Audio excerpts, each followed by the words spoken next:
we've got to talk. So for majority of my life, I thought I was going to go into computer science. From when I was a little kid till when I was in the 12th grade and had to choose like what university I was going to. For all that time, I thought I was going to go into computer science. Then I had a falling out with my parents and I said I didn't know what I wanted to do with my life, which was true. And I made a drastic decision and I ended up doing 4 years of linguistics. Although it was a very quick and drastic decision to make, I don't regret it at all, and I think me studying linguistics wasn't a waste of time. But now that like I'm basically done my degree and reality has to set in, I have to think about what I want to do with my life and make money. And honestly, I have no idea. That's why I'm learning web development. So although this seems like some sort of like ill thought out move out of desperation, you wouldn't be entirely wrong. However, there is a lot that went into this decision that I think would be insightful for others to hear, especially seeing as I've already made 2 very big career choices, direction switches, and I'm only 22, basically no money to my name. Please help support the channel. Yeah, some would call it, I don't know, stupidity. I would call it, I don't know what I want to do, so I'm just going to keep on doing things. I took 1 class on HTML, CSS, and JavaScript when I was 15, and I was hooked. Programming seemed really fun. Here's the final project I made for that class. I had a ton of fun with it, but year by year, we would just end up doing the same thing, but in a different language. This got really boring really fast for me, but either way, I would continue trying to learn some basic web development stuff on my own time for the fun of it. The falling out happened, I said fuck it, I changed ideas, I did linguistics, and I've hit a roadblock again. Now, normally when like you do hit a roadblock in what you're learning, you should push past it. However, with what I was trying to get into, it's kind of like the writing is on the wall. Bottom line goes as follows. I was stuck again, I lost faith in chomskian linguistics, and I peaced out. I didn't have any direction anymore, and once again, didn't know what I wanted to do.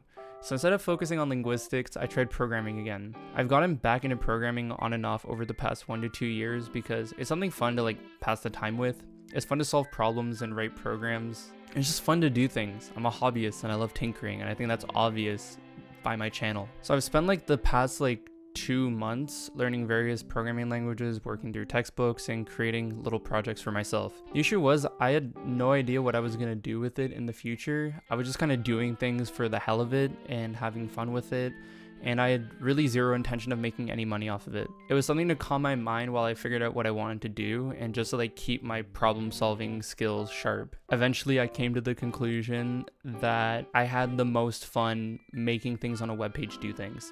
So that's when I started learning web development again, and that's where I am now. I'm learning web development with the intention of freelancing or just doing contracting work with other companies in my area that need web development work. It wasn't an easy choice for me, but I've been spending 4 to 6 hours a day learning it and studying it for almost a month now, and it's been a blast. I'm still very far from being comfortable or even having the skills to make money from this, but one day at a time, I'll get there. Since I've been sort of building a dev-like environment for my other work and life management, going over to web dev really doesn't require me to do much more than installing a few more plugins and LSPs for my NeoVim. I already know how to use Vim very well. I use Arch, I use the tiling window manager, I use Kitty, I use Nerd Fonts, I use Tmux, I have an Emacs set up just for org mode. I've basically been preparing to be like a latte sipping soy dev my entire life. Alright, so I don't really have anything really planned for this part. I just finished foundations today, when the video comes out. Let me show you guys what I've done. I think the only real things I can show off are the landing page. So if I cd, yeah, this is the website I made. So this uses Flexbox, so if I do this, things scale over. So yeah, that was fun. Firefox. So I made this rock, paper, scissors thing. This was also an assignment. And then it just whoever wins, it just stops there. Yeah, that's it. All these assignments are gonna be linked in the description if you want to check them out. This is the Etch and Sketch project.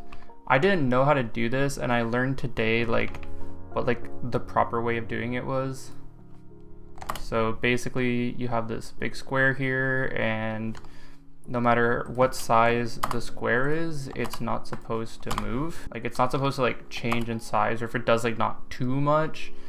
And I kind of did something cheeky. What I did for this is that I set like the canvas size for the square that's being drawn on the screen, and then I calculated the width of each individual square and like injected it with JavaScript instead of doing it in the CSS, which is not really what you're supposed to do, but I did it anyways. And then the last thing I did, which was probably like the most time consuming. So you have a calculator here, and then if I do like 3.3 plus 3.3, 6.6, 3 plus 3, 6 plus 3 plus 3 plus 3 minus 3 times 2.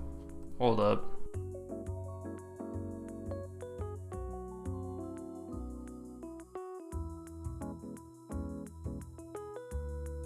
And yeah, hope this video was entertaining to you, and expect more videos more frequently. And that should really be it. Just expect bi-weekly videos. Yeah, I'll see you guys around.